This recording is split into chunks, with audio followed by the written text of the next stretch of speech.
નમસ્કાર, હું સુરેશ ભરવાડ, બોટાદ જિલ્લા યુથ કોંગ્રેસ પ્રમુખ. મારી નજરે એક મુદ્દો જાણવામાં આવ્યો છે, તો એ બોટાદની જનતા, બોટાદ જિલ્લાની જનતા જાણે એવી હું ઈચ્છા વ્યક્ત કરું છું અને આમાં રસ પણ લેજો મિત્રો.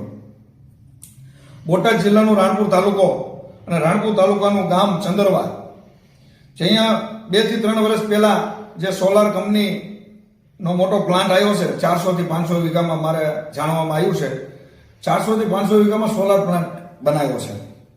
મિત્રો, ક્યાંક ને ક્યાંક ગૌચર જમીન ઉપર આ પ્લાન્ટ બનાવવામાં આવ્યો છે. સમાજના આગેવાનો કોર્ટ કચેરીમાં ગયા, પણ આ ભાજપના નેતાઓ કોઈ જગ્યાએ ફાવવા દેતા નથી. મિત્રો, આ ગૌચર ઉપર જે પ્લાન્ટ બનાવવામાં આવ્યો છે, એમાં બોટાદ જિલ્લાના એક મોટા નેતા અત્યારે સર્વોપરી જે બેઠા છે અને તમામ જગ્યાએ હુકમ જે ચલાવી રહ્યા છે, એ નેતાઓનો હાથ છે આમાં. 400 થી 500 કરોડ રૂપિયાનો સોલાર પ્લાન્ટ છે મિત્રો.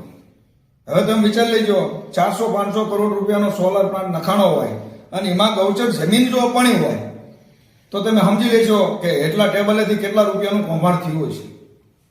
તો ખાસ મારી ભાજપના નેતાઓને કહેવું છે કે આગામી દિવસોમાં જે કંઈ તમે કર્યું છે એ ભોગવવું પડશે.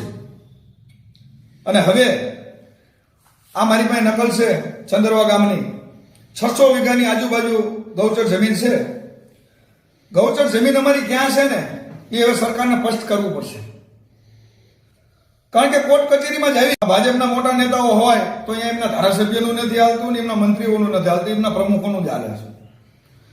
એટલે 1000% હું તમને કહું છું, જે ગામમાંથી માહિતી મળી છે એ પ્રમાણે, કે બોટાદ જિલ્લાના મોટા એક નેતા એમને ટેબલ હેઠળ બહુ મોટો વહીવટ કરી લીધો છે અને આ સોલાર કંપનીને ક્યાંક ને ક્યાંક ગૌચરની જમીન કે સરકારી જમીનનો એમને ટેબલ હેઠળથી એક ફાયદો કરવાનું કામ કર્યું છે. તો હું મિત્રો મીડિયાના માધ્યમથી મીડિયાના મિત્રોને કહેવા માંગુ છું કે આ મુદ્દો બોટાદની જનતાના ઘરે ઘરે લગી પહોંચે, તમને ખબર પડે કે જે મોટા પ્રમુખો ફરે છે એ કેવા કેવા કૌભાંડ કરે છે. અને ખાસ જે સુરેન્દ્રનગરમાં બનાવ બન્યો સોલાર કંપનીનો અને જે મુદ્દો આવ્યો 1500 કરોડ રૂપિયાનું કૌભાંડ આવ્યું, તો હું સરકારને પણ વિનંતી કરું છું, સરકાર એજન્સીને પણ ધ્યાન દોરું છું કે ક્યાંક ને ક્યાંક તમે આમાં ઊંડા ઉતરો. જે વ્યક્તિ પાસે આજથી 3 વર્ષ પહેલા જે મિલકત હતી એ મિલકતમાં કેટલો વધારો આવ્યો. ભાજપના મોટા નેતા છે તેમ સમજી લેજો. કદાચ એજન્સી જાય તે ન જાય મને ખબર નથી, પણ હું એજન્સીને ધ્યાન દોરું છું કે ભાજપના મોટા નેતા પાસે મિલકત પહેલા કેટલી હતી, અત્યારે કેટલી છે, જમીનમાં કેટલો વધારો થયો, બેંક બેલેન્સમાં કેટલો વધારો થયો, એ એક ખાસ ધ્યાન દેજો એમાં. અને આ ગૌચરની જમીન જે ગાયું માટે સરકારે ફાળવેલી હોય, એ ક્યાંક આ ભાજપના ગુંડાઓ લુખાઓ જે ખાઈ ગયા હોય, તો એના માટે તમે અમને ન્યાય અપાવો.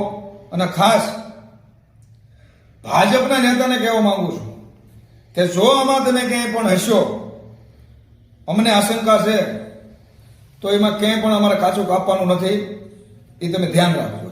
જય હિન્દ, જય ભારત.